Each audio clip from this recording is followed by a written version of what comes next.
For a long time, I second guessed every idea. I wanted proof that it would work before it started. But creativity doesn't show up with certainty, it shows up when you trust yourself enough to try. When it comes to doing something creative, there's two aspects to it. There's the logic and the constraints that you put on your creative work, and that's whatever piece of creative work that you're creating. It's got a category, it's got a format, whatever you're building in it, whatever creative work you're building has these structures around it.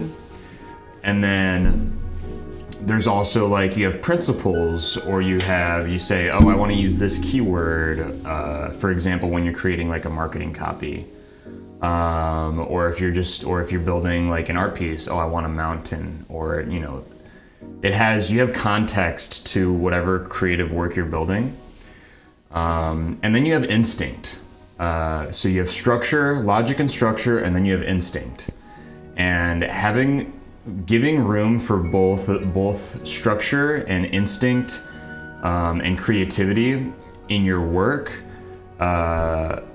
is what makes it a masterpiece. You need that instinct. You need to give yourself room for that instinct to really shine and come out of you, but you also need that structure that's going to get you in the right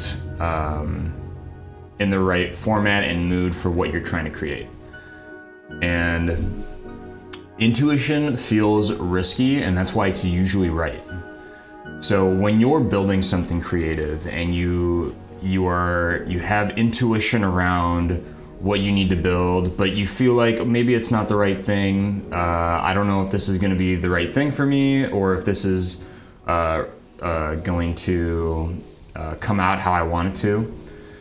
When you listen to that intuition, that first thought, that first thing, and you make decisions fast instead of deliberating, you can spend more time trusting the process, trusting your creative instinct, and it feels risky because it's usually right. When you're risky, when you take those intuition risks, you are betting on yourself and you're having faith in the process, and that is always the right move. That is what you should be looking for. There's no certainty in creative work. There's always that intuition and that trusting that your outcome is going to be how you feel and how your creative thoughts and skills are coming out of you has to be authentic. And for it to be authentic, you have to take those risks, and you have to take action on things that feel risky. Another aspect of this is over-researching and over-prepping can kill your originality. When you over-research something, or you over-prepare, and you have every little tiny step, every little thing mapped out in your brain, and you don't leave any room for being creative. You have to leave that room to take those creative steps, to have a process that's going to make it easier for you to get your instinct, get your intuition, get your authenticity into whatever creative work that you're building.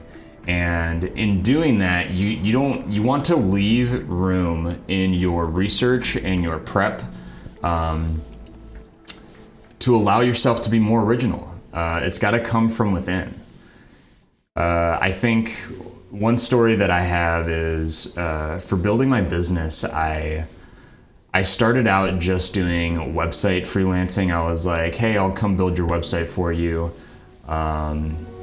And because that's what I had done professionally before. I hadn't thought about the next steps or other ways I can provide value for the business. And I had to think within the structure of what can I help people with, what skills can I bring to the table, what do I want to learn, what skills do I want to learn that I can actually bring into my business and help people. And that's when I had this idea of learning digital marketing, learning sales, learning analytics, and learning online presence and brand building to build one whole ecosystem for coaches and educators. Build a whole online ecosystem so that they don't have to worry about all that. It can fade into the background, or they can learn it themselves all in one package, and they can focus on the real parts of their business, which is teaching other people how to do things, and focus on their frameworks, and focus on coaching their communities and building their communities. And that's just one aspect of me being creative enough, allowing that space for me to think outside of what I was currently doing, to grow bigger, to feel more authentic towards whatever the mission that I had for my business, and what I want to offer people in the real world, and how I can help people. And it's made everything better. It's made marketing better. It's made building more fun. It's made working with people more purposeful, and it's given me a lot of energy towards my work when you structure it in a way that's more original to you, when it's more authentic to you. You need to learn how to listen to your ideas instead of editing them to death.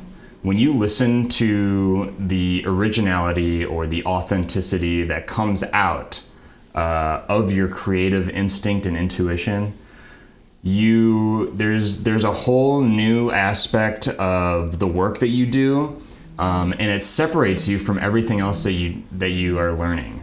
It separates you from the crowd, from the other people who are doing the similar things that you're doing. It will separate you and make you stand out from the crowd.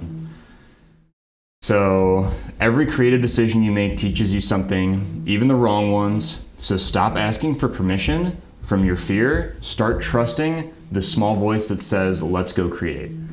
And let me know what creative projects you're working on. I'd love to hear them in the comments.